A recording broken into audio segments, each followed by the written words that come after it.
Apologies for earlier. I am back. My laptop has a terrible battery. It keeps inakaa ikijitoa. So number one ilijing'oa, so stream ikazima. By the time narudi ilikuwa loose, so I had to shut it down. I had to shut down my computer, niitoe, nirudishe. Man, I need a new laptop. Anyway, kingojaga story ya new laptop. What was I saying? Nilikuwa naongelea story ya kingojaga story ya new laptop. What was I saying? Nilikuwa naongelea story. Just checking if audio iko sawa because I have to do everything.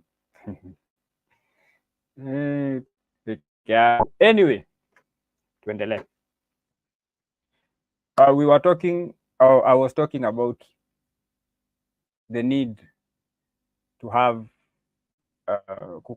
life. Where was I? No, let me just pick it up. Let me just pick it up. Juu nimepotea yangu yote, nikaanzia history katikati na labda hata time laptop imezima, labda nilikuwa naendelea na hii session kwa kichwa yangu. Anyway, jana tulifanya random live where we talked about issues of men. Leo bado tunaendelea na issues of men. It is important, number one, kama mwanaume ukuwe na a clique of men. Surround yourself with certain men. Wale wanaume wenyewe wako hapo ku advance life yako, who are there to give you support in whatever you do in life. They are there to call you out when you do some BS. They are there to encourage you wakati una go through some hard stuff. So it is important wewe kama mwanaume kukuwa na kitu tunaita social support. Na hii social support ni very important ikiwa ya men. Why? Because men understand men. Men empathize and sympathize with men. It is easier for a man to sympathize with another man because they share a lot. They have a lot in common, right? They have a lot in common. So ni rahisi sana mwanaume ku-empathize na ku-sympathize na mwanaume mwenzake. Okay?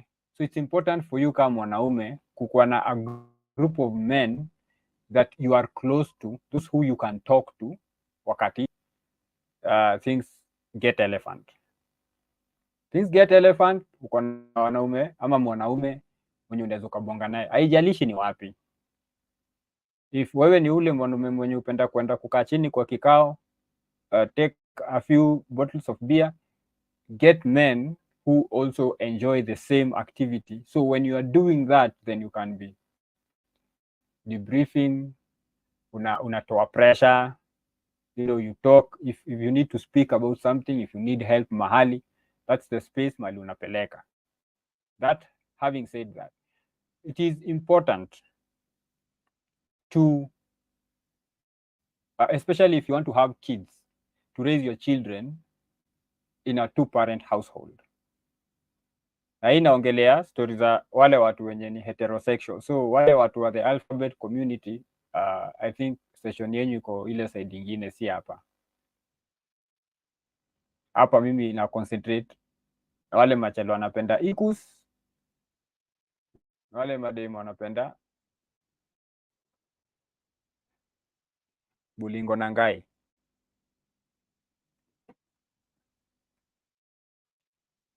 If plan yako ni kupata watoi, and this is something I covered jana. If plan yako ni kupata watoi, obviously if you're not planning kwenda ku-adopt, obviously unahitaji dem mwenye atakubebea ball.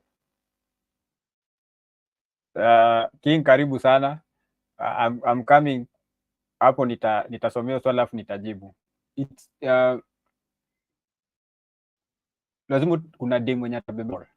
So hakuna kitu muhimu kama kuchoose hiyo dem. And this is something we covered jana. So kama uko interested na hiyo story, kuna live ingine I think inajiita tu all about pen ya jana. So King, unauliza swali hapa. Karibu sana kwenye stream. Maswali zikuje. What do you do when a lady comes 2 years later anakuambia kuna mtoto na ni wako. Remember alikuachanisha akaenda shule, alikupea block, life ya kila mtu ikaendelea. Okay.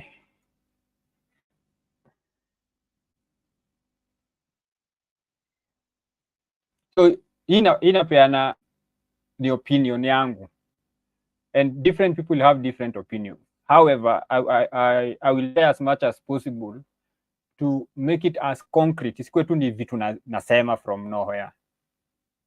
So huyu dem, acha tu niweke swali hapa ili, so what do you do when a lady comes 2 years later anakuambia kuna mtoto ni wako? Remember alikuachanisha akaenda shule uni, alikupea block, life ya kila mtu ikaendelea. So hapa kuko na a lot of things going on.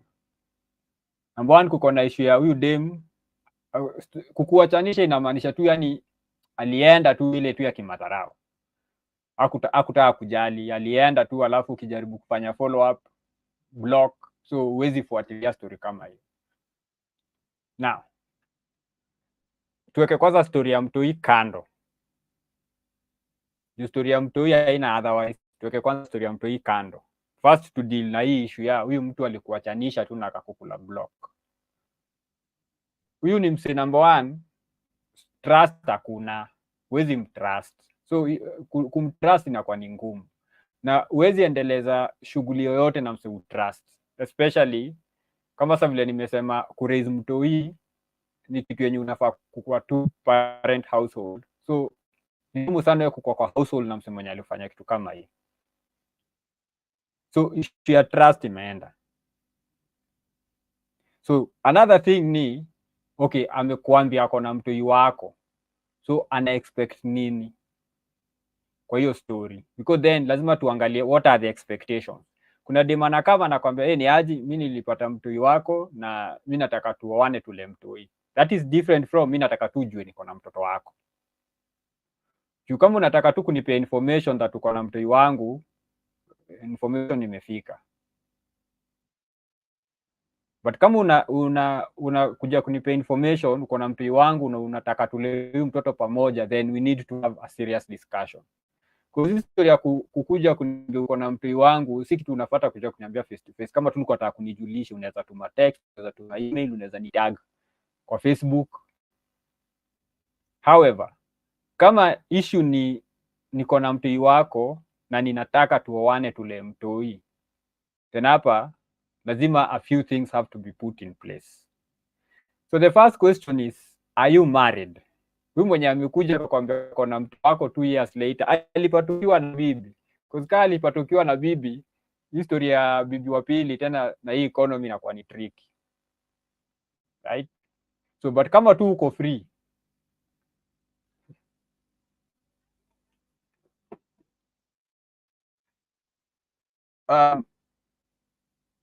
now let's talk hii issue ya anataka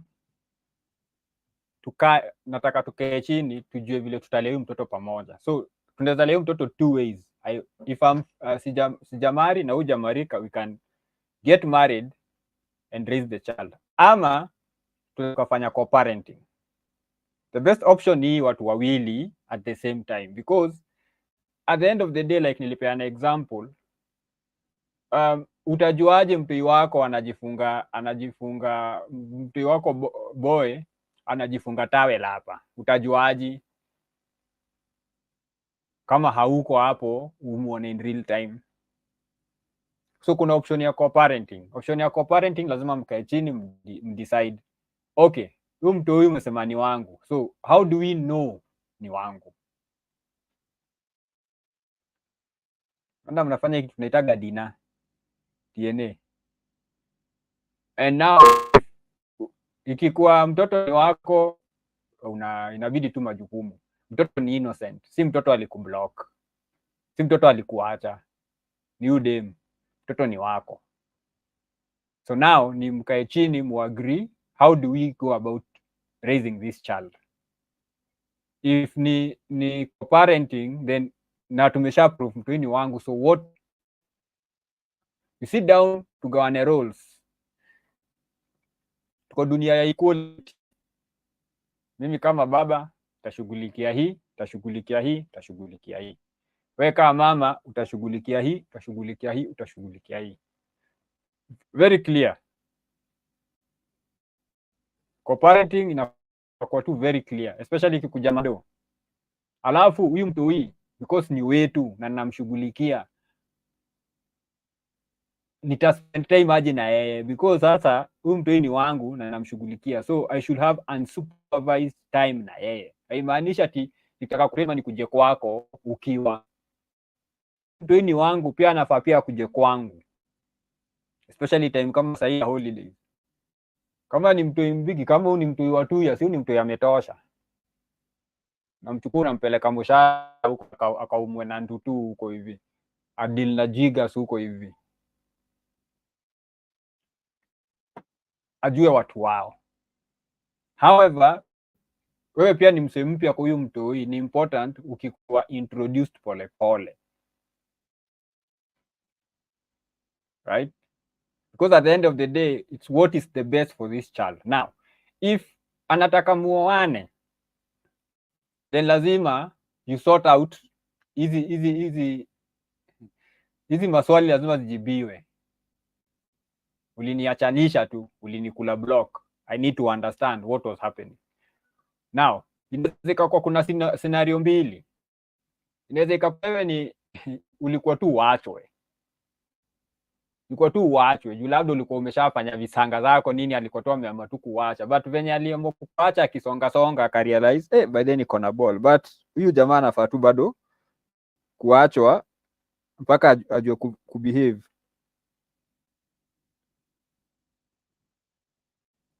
Right? So wewe ulikuwa tu uachwe either way. Ingine ilikuwa huyu dem alikuwa shapata mtu mwingine, so alikuwa anakuacha because uko naenda mafutani, so lazima msort out ako ka issue.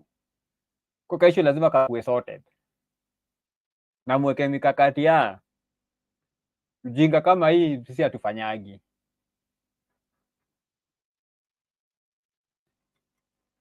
Naona uko na follow up question ama ni comment, let me just check it out. Well, situation akwenda different country, report ilikuwa nilitaka tu ujue, ukiuliza natakaje anasema hakuna, amekuwa through a lot na sahi ako poa, hakutaki kwa life ya. Huyu tu ni mshenzi. Huyu tu ni mshenzi. Huyu ni dem kwanza unafaa ukule block quick fast. Hizi ni mind games. Wacha nikwambie, women ni crazy hapa nje. Hapa nje kuna psychos. Because point ya wewe kutaka kuniambia ilikuwa nijue ndio nini ifanyike. After umeniambia amekuwa through a lot, ni do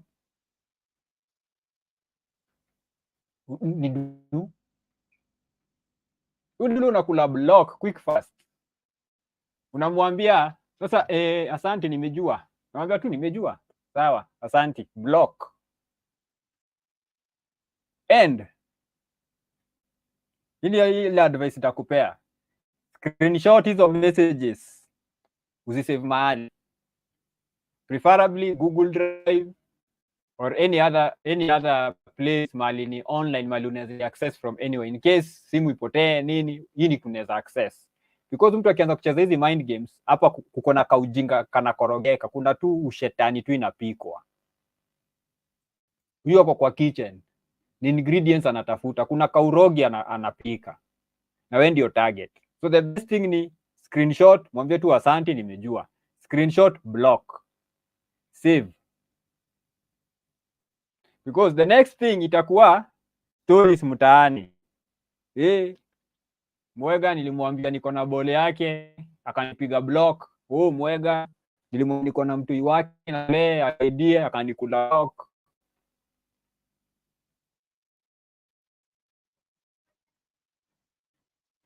Ikifika place kama hiyo unaenda tu na retrieve information. Ati alikwambia hii na hii na hii. Okay. Hebu soma hiyo message. Inamaanisha nini?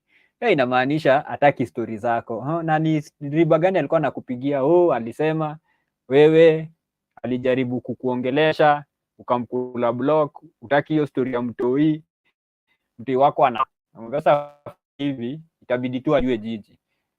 Kama mtoto amemshinda, anipatie mtoto kwanza. Number 1, tujue mtoto ni wa nani, tupime DNA. Mtoto ya ni wangu, anilete mtoto wangu, mimi nipanga na yeye. So this is what naona because ya Ogi. Hii ndio sababu naona ndio wako Urogi. So amekuwa hatutaki kwa life yao. So already hamkuwa kwa life yangu, right? Ulini block. So vile ulini block, haukuwa kwa life yangu. So wewe ndio umekuja umejiintroduce tena kwa life yangu, alafu unaniambia mimi sikutaki kwa life yangu. I'm like, si mimi nilikuita, wewe ndio ulijileta. Je tu ile mlango uliingilia, tokea. Songa. Hii unamkula block na unasonga. Hapo hakuna kupembelezana. Because hatutacheza hizi mind games. It is high time mademu wajue watu ni watu wazima. Vegas niko na mtoi wako wa 2 years. Life imetupiga huko hivi, inabidi tu sasa nilikuwa nafuta mimi strong and independent woman, lakini sasa hiyo ni kama tu acha tu strong and independent iende, acha tu nibaki woman na need help hapa hivi kule mtoi. Ni wangu, ni wako. Okay. Kuja siku fulani ni mtoi twende tu confirm maneno. Because tujonana for the 2 years, sijui mlikuwa na nani na nini, I don't care. Hapo si mali penye unataka ati kuangalia tu uta hurt feelings za mtu, unamwambia tu let's just go and confirm.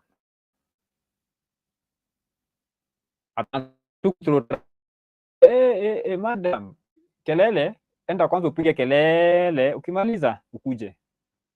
We mouthes, no mouthes. Take kelele, we are people of peace. Fanya hivi, kama inakuuma sana, enda uumiwe huko mbali, kuumi kisha uje. Unani accuse, unafikiria mimi sitaki kusema we ni mjinga, but pia si wale wengine wale wajinga wewe si ni watu kama wewe. Ama unafikiria special thing kwa gano ndio kwa mjinga. Hapa beings like you. So unaweza kukopia wewe ugonjwa jinga. So let's do this. Enda usikie vibaya huko. Unaweza kusikia vibaya ukuje. Na ukikuja tunaenda kupima DNA. Tukishajua mtoto ni wa nani, kama ni wangu, then let's have a discussion. Simple.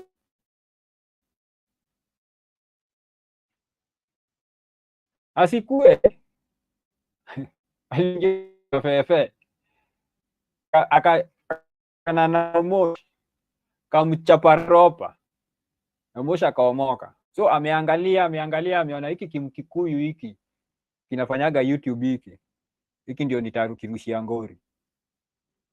Sema anafika anakuta kweli DNA. No, dinner first. Dinner first thing first, confirm. Alafu mtu hiki kwa ni wangu, 2 things. Naweza tunaweza agree majukumu ile nachukua nile unachukua, ama unaweza nipea tu mtoto ichukue majukumu yote. Options ni ngapi? Mimi sisi kujileta, si ni wangu.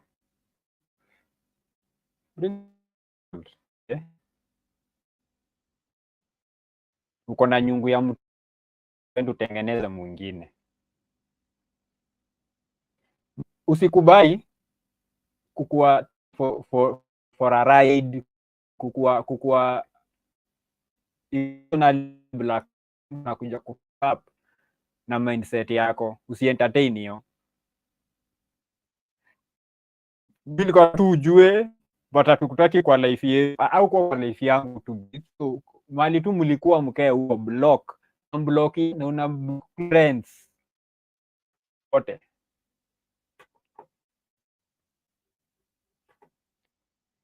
Kuna wale wenye realize they up. You are like, nilikoroga ni ujinga. Nilikuwa nafikiria nilienda university nikaenda nikafanya hizi makosa shenzi hospitality, sijapata pesa, sijapata kazi. Ndio huyu nilijibebesha mimba hapa. Unamwambiaga aandike apology letter na atume na pesa. Sina email.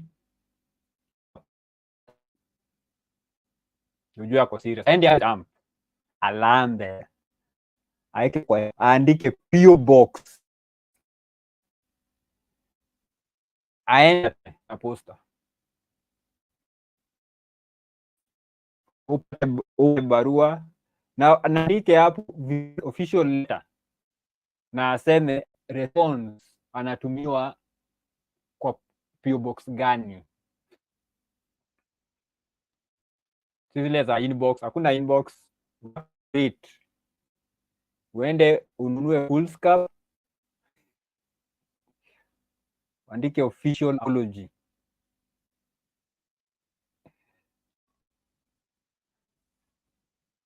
Official apology na iandike in an official letter na atume na poster. Andike reasons why. Kwa nini ulini block? Why should I even entertain you today? Give me at least 5 reasons why I should entertain you today. Kwa official letter na andike return address. Na in fact, akuwa amenunua mpaka stamp za kumwandikia reply plus envelope akaiweka hapo ndani akitumia barua weni plus hata foolscap. Hakuna kitu unaenda kutafuta wewe, ni ukishasoma barua unachukua hiyo envelope yenye ametuma na stamp, unaandika barua, una send back. Unamtumia regret. Hii conversation yote itakuwa through poster. Dear madam, I regret to inform you that your letter had spelling mistakes, so I could not understand what you were saying. Could you please rewrite that letter in the correct grammatical order and the correct spelling? Huku nje watu watajua kutesana. Millennial amerudishwa poster. Anyway, moving on. Wanaume mademu wanaweza ili yako. So although it's good to have women are good for us men. Who want to balance out to make life interesting and all that. However, to entertain them, na mali nafikaga. Also, my husband of 6 years is divorcing me because he discovered that our firstborn is not his child. Friends told me and my husband demanded a paternity test, which came negative. The child is this year. Am I wrong to think my husband is overreacting? He loves this child and has been a good father from birth. Why is he letting a mere test change? The child is still same, intelligent, humble, loving, and why can't we pray about it and invite God to our house? I'm so drained right now. Wataka mcheza. The sort of kalongolongo watu watataka mcheza. If you allow them, ndile kalongolongo mtakuwa mnacheza. Alienda akashika mabolu huko nje na kudaka kitu mbaya kama bibi kupewa ball akiwa kwa juu. Unakuwa tu na level fulani ya trust yenye inakuwa kwa tataikuagi kwa hizi situations zingine, right?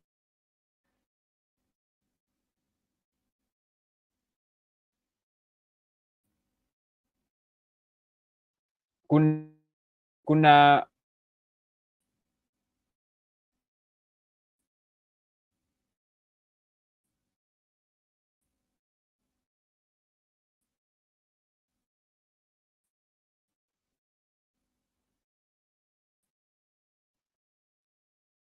kuna level of trust yenye mtu anakuwa wife yenye akwagi nao kwa wao watu wengine. Now if uko kwa ndoa na wife yako hapa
net yangu inacheza cheza hata nimeacha kutumia. I hope let me just check. Angalia things kama nasikika. Are we nice? Net imekuwa ikicheza cheza inazima, imebidi sasa nimetumia tu cable. Iza king. I hope sasa iko much better. It's from my Sunday. Ni kama net inakuwaga na I think I guess what we anaitumia hata nimezima wifi ya nini phone kujaribu kuboost kitu.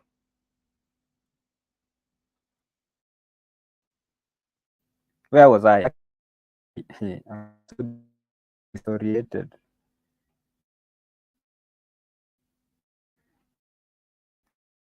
Oh yeah, huyu mtu mwenye anateta mtoto si wangu, not a child.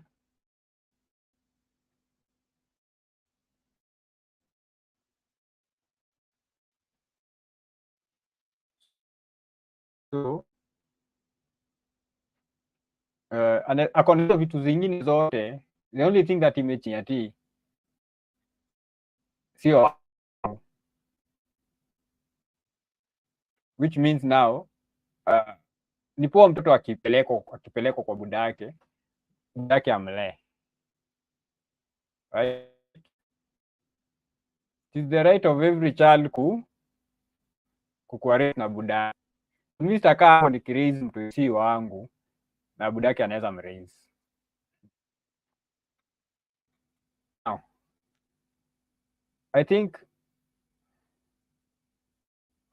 I blame huyu jamaa a bit. When I see a woman behaving a certain kind of way, the question is, she's behaving in a certain kind of way towards her husband, I'm a boyfriend. The question I ask myself is, ni nini huyu mtu amefanya inapatia huyu mtu confidence venye amebehave?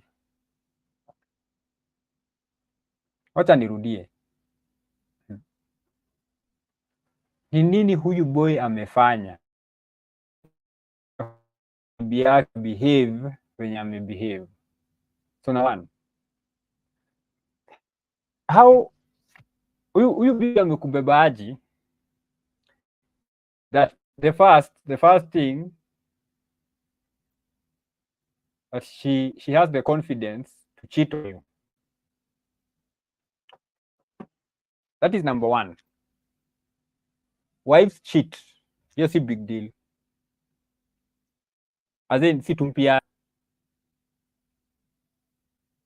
it is not ideal but pia si kitumpia. However, ni confidence hiyo huyu dem ako, huyu bibi ako nayo ya not only to cheat but kupewa ball, and not only kupewa ball but even to carry the pregnancy to term. Hiyo confidence ametoa wapi? So acha tu tublame wanaume, tunafaa kublamiwa. This is men, hii ni stream ya men. Ule mwenye atawatch catch feelings ni sawa, but at the end of the day means what? We're not going to mince our words. Generations zinapotea kwa sababu watu hawako real. Unaambia tu, unafaa tu kuambia mtu ukweli. Unafaa kuambia tu mtu ukweli. Yes, if you make mistake, but kindly explain to me the confidence alitoa wapi?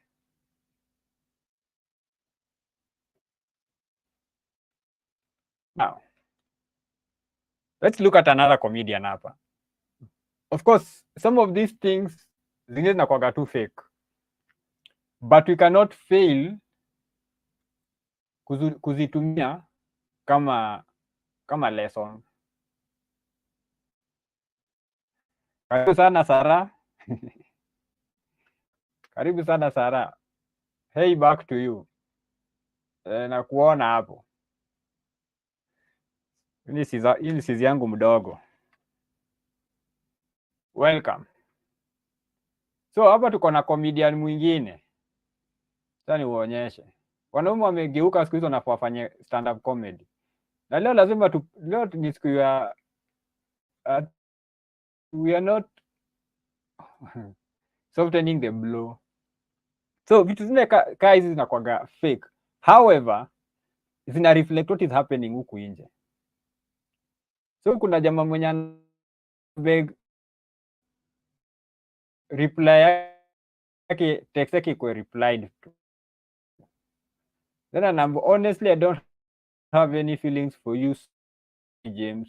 Let's just remain good friends, like brother sister, please. Nimepata mtu napenda, best Kenya College. Then Jelly anakam after nimekulipia school fee, ukapata course love. Be serious.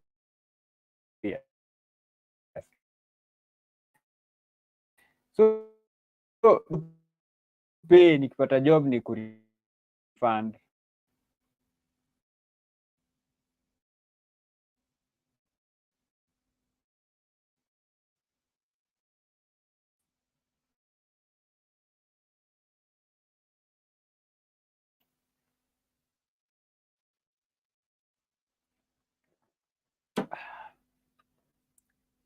Now I understand, inauma sana, but hiyo kimbelembele ni gani? Ulitoa wapi hiyo kimbelembele ya kwenda kulipiana fees?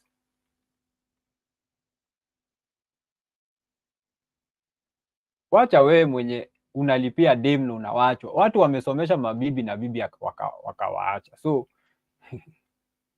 now in the ideal situation, huyu mwanaume hafai kuwa na beg mtu wa reply text yake. It is very unmanly wewe kubeg mtu wa reply text yako. Ukitext mtu text ya kwanza uone amekublue tick, relax, upatia a few hours, text back, angalia haja text back, wachana na yeye, don't push.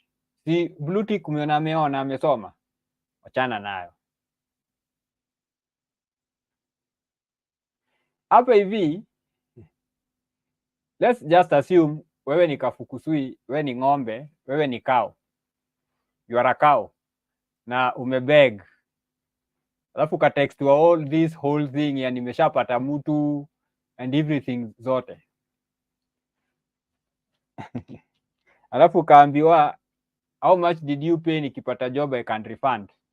Unapiga tu receipt picha na unatuma hiyo picha.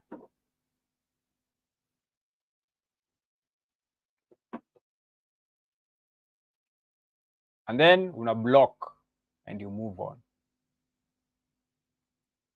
Uende ukalilie huko mbali, ukasikilie uchungu huko mbali, ukafeel your heartbreak huko mbali, because at the end of the day there is nothing you can do,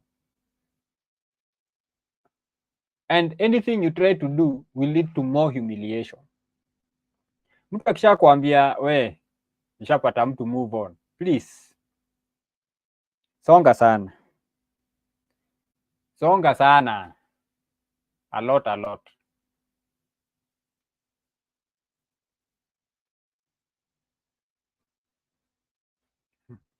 But you know life is funny because watu behave hivi, those who do behave even you wamebehave, wana behave hivi because they don't have any respect for you, and the reason why they don't have any respect for you ni kwa sababu wewe mwenyewe ujiheshimu. Mimi si imagine mtu anaweza kapata courage ya kunitext ujinga kama hizo, not because mimi ni violent,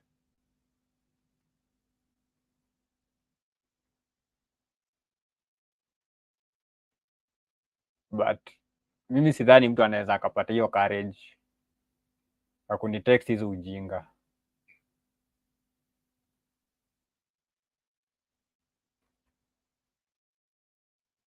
Kama mwanaume lazima ujibebe a certain kind of way, lazima ujiweke a certain kind of way, lazima uproject a certain kind of person. Mimi ni this kind of a person, nakupatia heshima yako na si demand uniheshimu back, utaniheshimu back without me asking, without me demanding. you will find yourself doing it. And if unaona we ni mnoma sana, unaweza ni disrespect, the first time when you disrespect ndo the last time niko kwa life yako, na nasonga sana na hakuna ku turn back, nasonga tukiendaga. So if you are doing it kujaribu kuonyeshana vile wewe ni mnoma, congratulations, very nice, wewe ni mnoma, but hiyo noma imekufikisha wapi? Hakuna, nowhere, zero.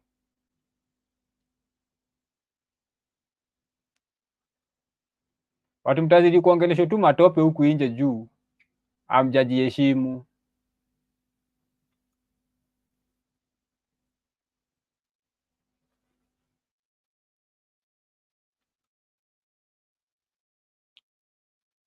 Now let's get into something a bit serious.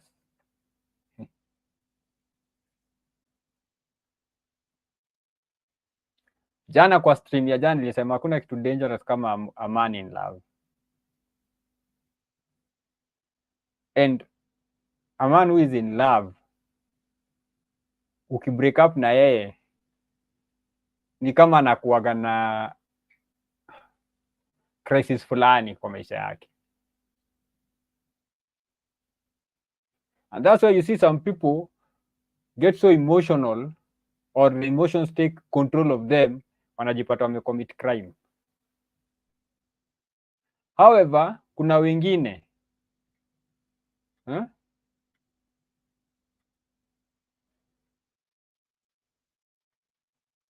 kuna wengine wale wenye hawatafanya crime, as in hawata kuua, but kuna wale wenye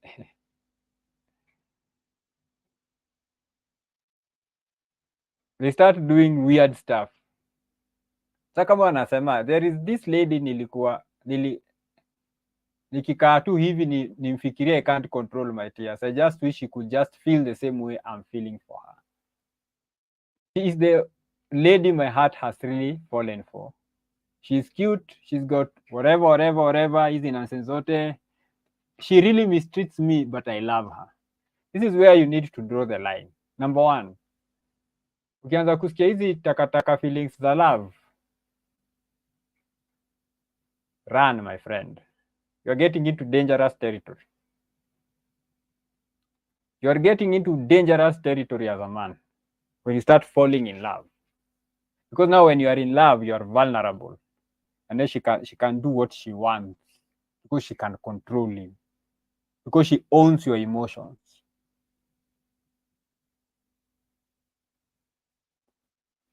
Why are you staying with a woman who mistreats you? And because in stream ya wanaume, you need to ask yourself that question. You're probably dealing with childhood traumas. Probably your mother mistreated you. And that's how wewe, and because you love your mom. So the person who mistreats you, that's the one you love more. So the harder the worse they mistreat you, the more in love you become. Or the deeper you fall in love. So you need therapy. Lots of it. And ukiona therapy kusaidie, please. Enda tu nunue nyahunyo kama 3. Kuja utafute maboys mtaani. Veni aji. Mimi niko na job yenu.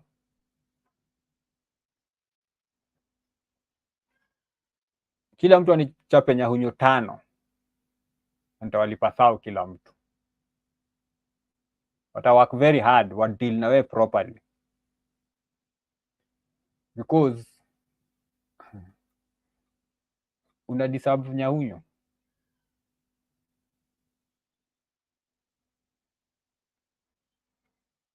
Now, the reason why I'm very particular about issues za watu kukua baby daddy, and this is something I think I talked about jana kwa stream.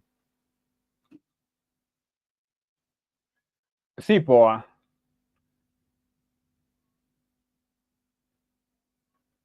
The main point is because ya watoi or ya watoi, kids do better two-parent household. However, you need to have control. People don't just wake up and start doing crazy things. Sasa wana huyu Mluya had a kid with a Ukuyu. Man, of all people, these are my people.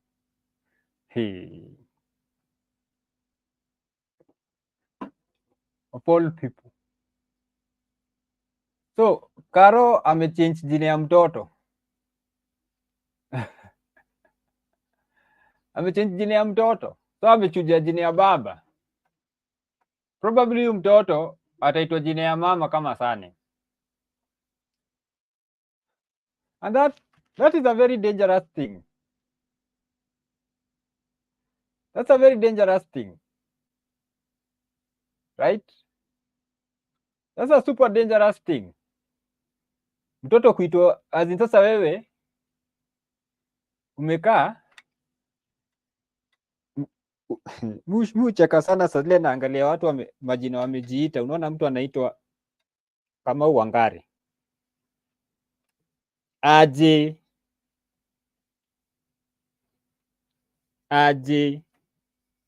Kamau Wangari aje. Sasa name inafaa kwa father's name, unless Wangari ndiye alipea madhako ball.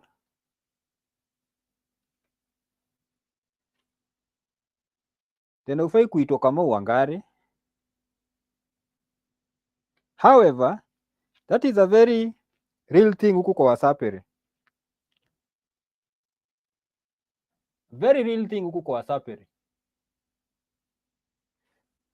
Hata si kitu ya kushtua. Pana. So wewe unaitwa jina, wewe ni mwanaume na surname yako ni jina ya mama. Aje. As in how? Why? What is the challenge?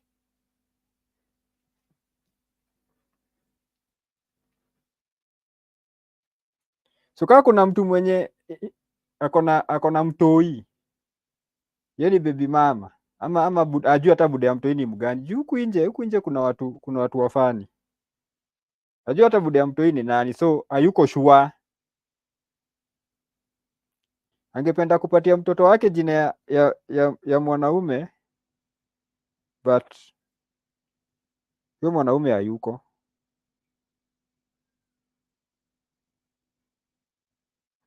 The thing you should do wewe kama mama mko kwa hii situation is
apologies na deal na ka emergency kidogo hapa hivi, but tunaweza tu tukaendelea kupiga hii riba.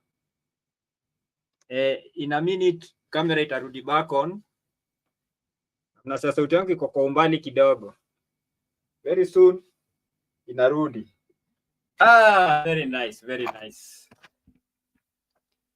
Yes, so audio, I guess audio ni a bit clearer. Let's bring back the camera. Where are you, camera? Yes. Yeah, I was talking about watu kupatiwa jina za mama zao kama surname. if you are in that situation, it's a very simple solution. Patia mtoto surname ya baba yako, so the grandfather. So si mimi ni Mwega.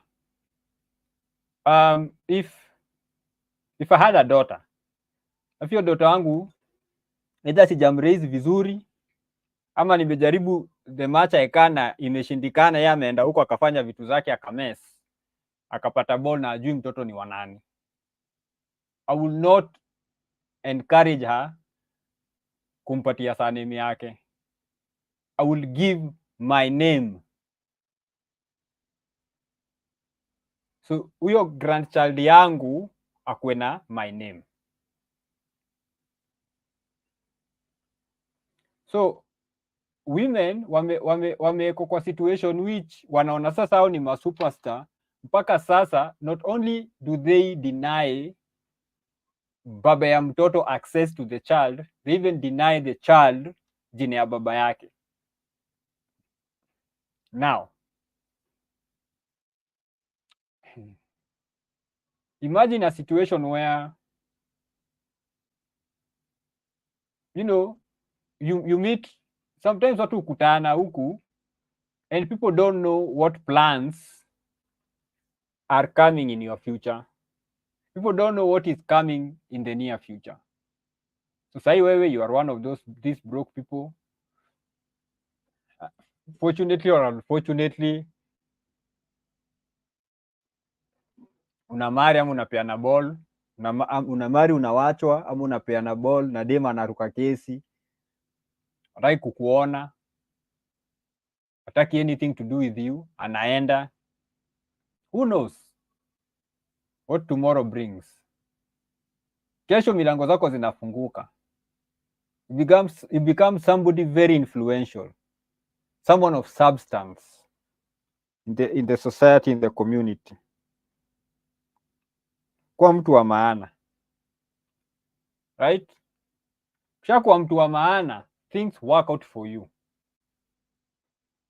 Now, wewe mwenye ulibadilisha mtoto mpaka jina hana jina yangu, how do you even come to claim anything that is mine?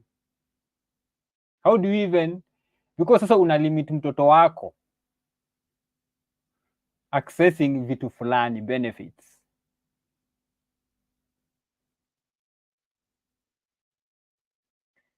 Not even that. How do I even bless a child who does not have my name? Because if you are a Christian or a traditionalist, you know blessings zinakujaga kwa lineage ya baba. So how am I blessing somebody who does not even have my name? Aje. How do you even come to try to convince me I am your son or I'm your daughter na ID yako haina jina yangu? Sikujui. Wewe ni Wangare ama wewe ni Wanjiru ama wewe ni Muthoni. Muthoni ndio baba yako, not me. Muthoni is your father. So it's very dangerous hii game ya baby daddy baby mama, kwa sababu at the end of the day huyu mtu atafanya ile kitu anafikiria.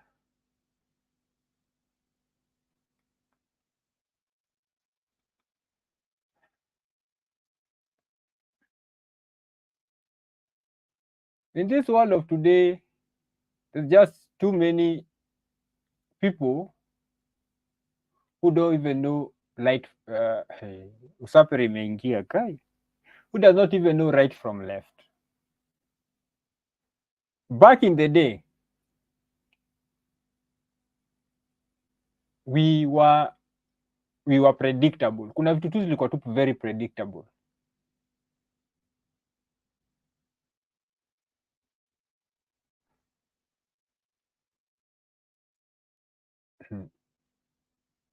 One thing which back in the day everybody was 100% sure of is that huwezi kuta mkorino kwa club. That is something hata ungeamshwa katikati usiku uulizwe hiyo swali, something unasimama 100%. Hawa ndio wale watu wenye we know wanakuwa wamefuata Biblia hivi, but siku hizi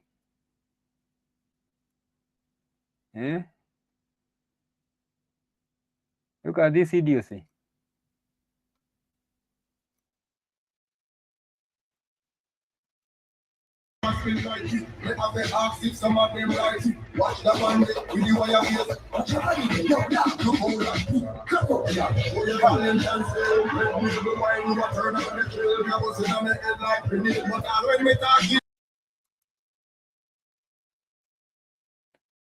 What is this world coming to?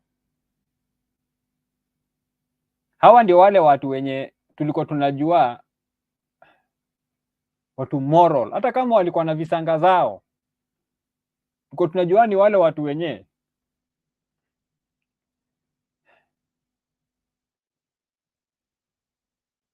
in terms ya morality they were better, but now ndio wenye wako club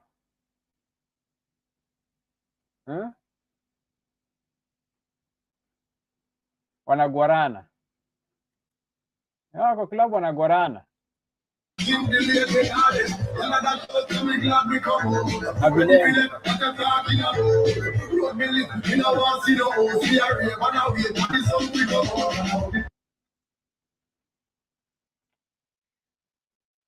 This is how you know a society is doomed.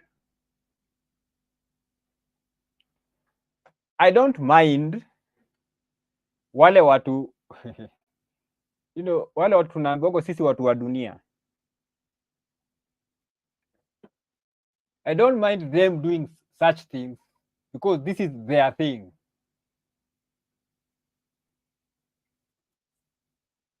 This is their thing. Ujinga, ushenzi, you know, but hao watu wanakuwa na taban wakianza kuzifanya, na mimi mtu mwenye nafaa kuwa nazifanya, naangalia wakizifanya na shanga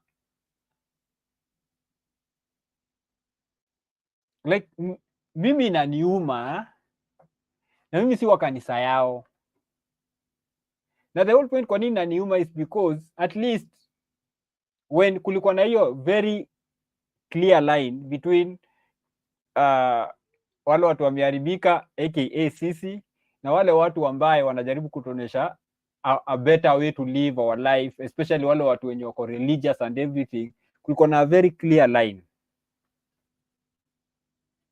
Sasa si ngumu, every other day video Facebook, pastor, bishop ako busted na bibia wenyewe kwa lodging, ama na mtoto underage kwa lodging. Ndio sasa wengine wenye wanacheza wenye mpaka bendova na wamevaa taban. Mimi nimereizwa kwa hiyo familia, so my dad, budake ni watu wa hiyo church.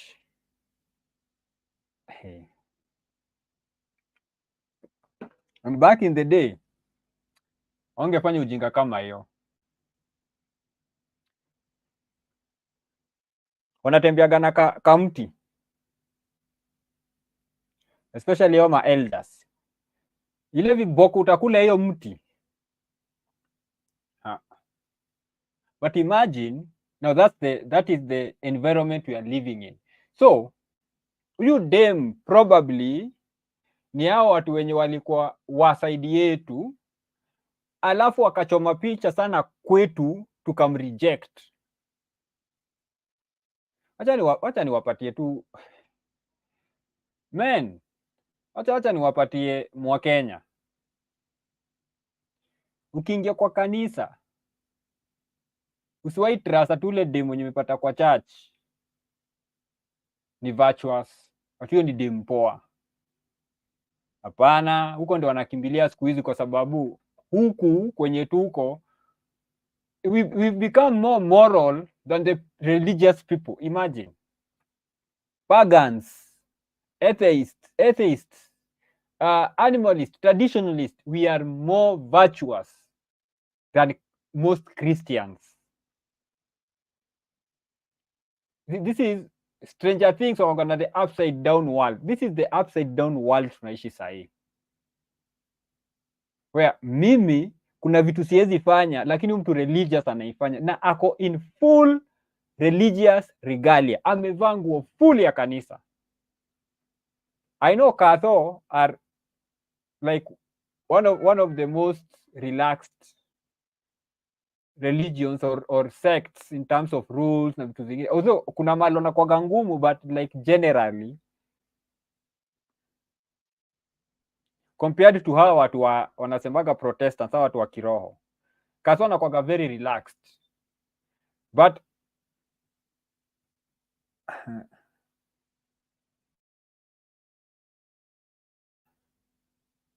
why? Because Calligraph alikuwa amevaa something similar to what their priests and bishops wear, or cardinals, whichever ni wanaitanaga.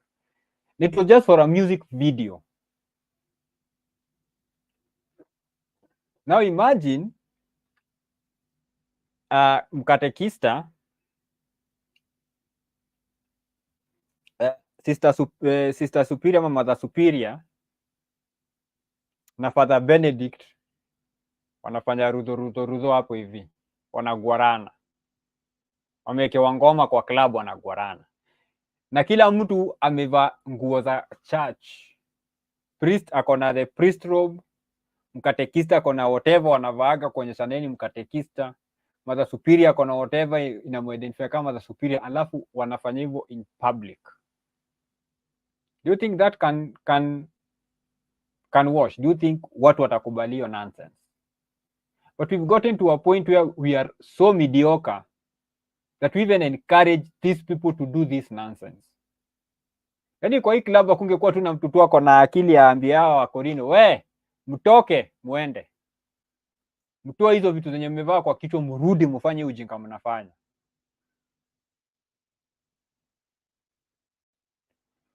This just shows how far our society is fucked up, how much it is fucked up, and how far we have tumeenda tu sana, that even religious people do not even have shame, wanafanya tu vitu hadharani. So kama watu religious hawana hii shame, mimi nitatoa wapi? And you expect me to be righteous and virtuous?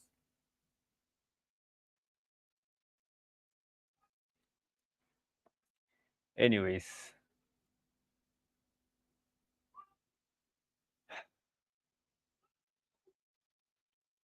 mwanaume, usione tu dem kwa kanisa, usikimbia kwa church ukifikiri huko ndio unaenda kuokolewa, huko ndio unaenda kuzama, because utaenda kwa zile reject nye sisi tulishatumia, tumereject. Sasa nye umeangalia, this is so toxic, hii imeoza, mimi sitaki karibu na mimi. Na ujua mimi ndio naishi huko hivi kwa takataka, mimi nimezoea harufu ya vitu zimeoza, but mimi mwenyewe nasikia hiyo harufu inanifanya na gag, no more. So anafanya nini? Anaoga, anaingia kwa kanisa akutane na wagedhomo huko. So umekuja wewe, labda umereiziwa kwa church, hey, dada ameokoka juzi, dada ana speak in tongues hapa hivi, dada anaendaga nini karibu zote, fellowship karibu zote, kwa kwaya, ako pia kwa asha.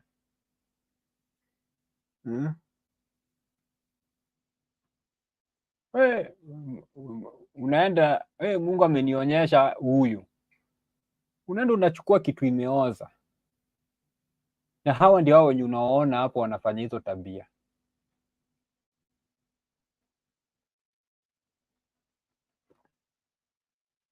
But you know what, women,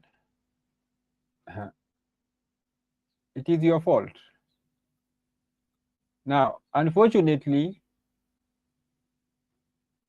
these things comes full circle.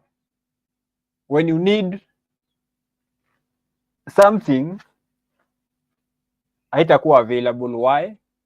Because when you had the opportunity to build, to nurture it, haukuchukua. In fact, you took pleasure in destroying. Let's see what Bishop is saying hapa hivi. Kifunga hii stream. Nimekuwa ni struggle streaming. Thank you Sarah for joining those few minutes. Thanks King for joining. Although najua only pace juu ya hizi shida za mitambo pande yangu. My apologies tena. For those who are watching after the fact, tumekuwa na challenge. Sasa tuangalie what Bishop Chomba Njoka anatuambia. Chomba. I think one thing that women will miss out on with my current generation of men is fewer men will fall in love. You see, men are wired to pair bond irrationally. The most stoic men, wealthiest, wisest, and world leaders will fall and bow at the sight of a woman they have an eye for. All their logic, all their strength, faith, and they will begin to pursue and sacrifice, give their entire life's work to this woman. It's the irrationality of love. But as men become more informed, more logical in their approach towards women, pair bonding possibilities diminish significantly after that. Love is as illogical. Love is as illogical. Pair bonding is harder with more logic. That's why the upcountry fella with little education will somehow still beat the educated folk on matters lasting relationships. Elon Musk recently said the greatest threat to our civilization is underpopulation. It sounds counterintuitive, but civilizations disappear slowly over years as their numbers go down. Families that held power and unimaginable wealth slowly become nothing over seasons as family conflict increase and as reproducing offspring dwindle. When you look at it at a wholesale view, you realize our individuality is only a small speck in the grander scheme of life, civilization, and humanity, and in evolution ultimately. Hardcore red pill move more men folk towards less pair bonding and more to casual hookups and raking up sexual numbers. That's the same as hardcore feminism does to women. Ultimately, it does us all a number. Anyway, wacha nitemejaba.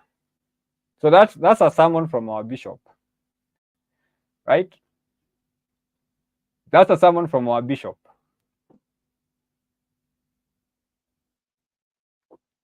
So women brought in feminism and they started with, I don't need no man. I am strong and independent. And then women, unfortunately for them, there was, before feminism, there was the mystery of woman, right? There was the mystery of woman before feminism. Women were seen to be mysterious. They were not understood. Why? Because they were not given opportunities to speak, to express. So you only saw that girl when she was going to fetch water, then she went back home. That when she was with her parents, if there was a party that she needed to go to, she was chaperoned there, right? So there was some sort of mystery around women. But then feminism came, and then women decided, let's put all our shit out there for everyone to see. So it's so how promiscuous women are. We saw what kind of liars women are. We saw what kind of gold diggers, users women are. And this is, I'm speaking in general, not in specifically. In general. So the mystery disappeared. Right? Then they say they don't need us.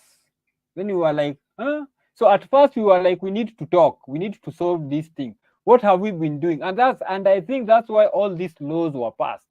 It was men trying desperately to get the attention of these women so that they can stop saying they don't need men. But then with every law that was passed, women became more and more independent. With every inch we gave as men, women took a whole foot, then a mile.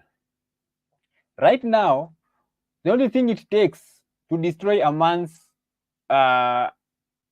entire life is just an accusation. And this is for the Western men.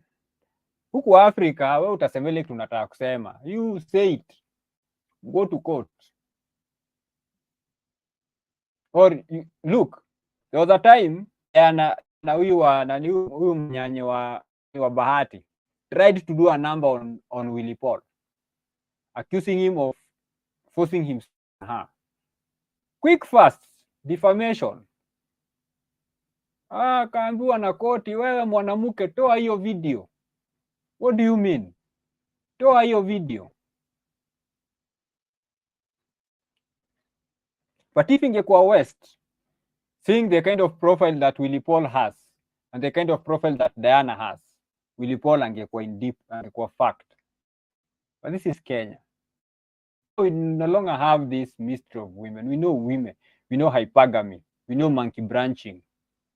Right? We know all these things. We know how women manipulate. We can see it in real time.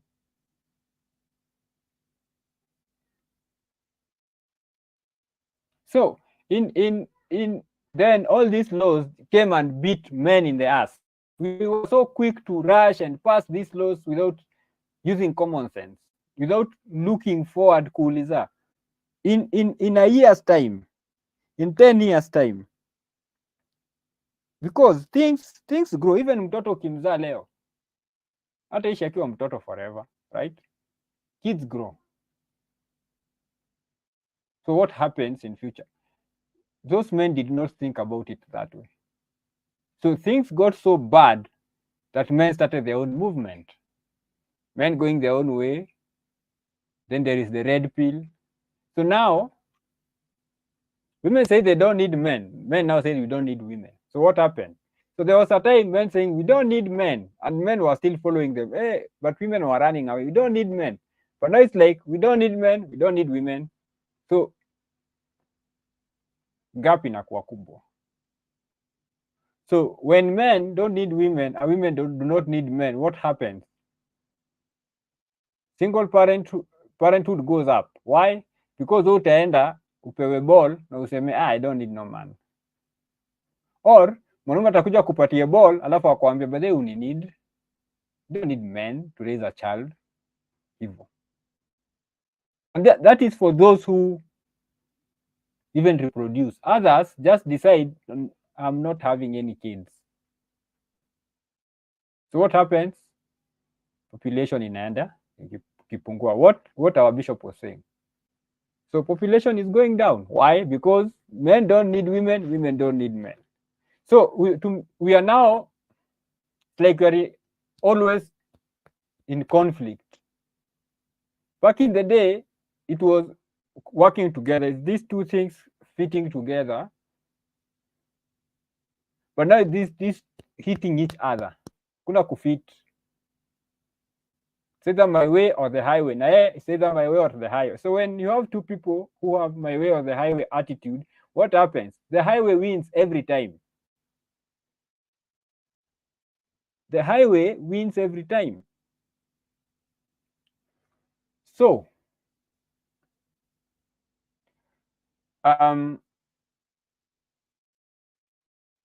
your ancestors went through a lot. Your ancestors just go back, went through a lot just to make sure that amepitisha hiyo mbegu mpaka ikakufikia. To get to you. Droughts, famines, wars, conflicts, had to convince somebody's daughter and family that ana need bibi, had to have kids. There was a time child mortality was very high, so lazima angepata as many kids as possible so that when some of them die because of childhood diseases and others die as they are growing up, nini nini, at least a few survive to continue the family name. So they passed through a lot. They went through a lot of challenges just to get to you. And then you decide you are so special that your generation stops with you. That all that struggle, all those triumphs gone to waste. Why? Because you cannot find it in your mind just to work together with someone. Just to work together with someone to ensure that you propagate the next generation.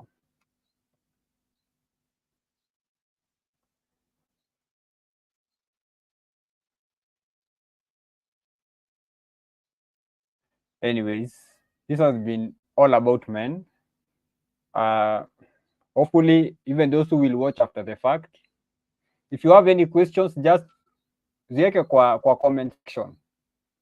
I will reply either via text or I will do a video where I will respond to all of them and give you my thoughts. Thank you so much, King, for asking that question.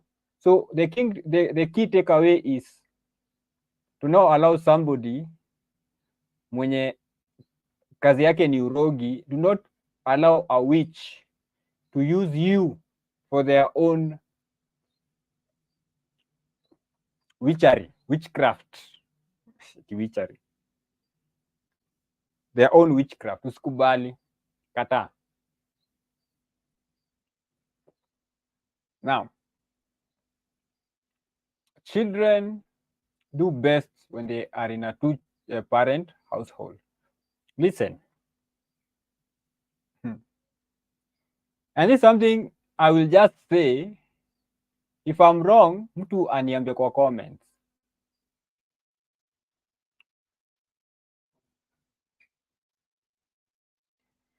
An average couple,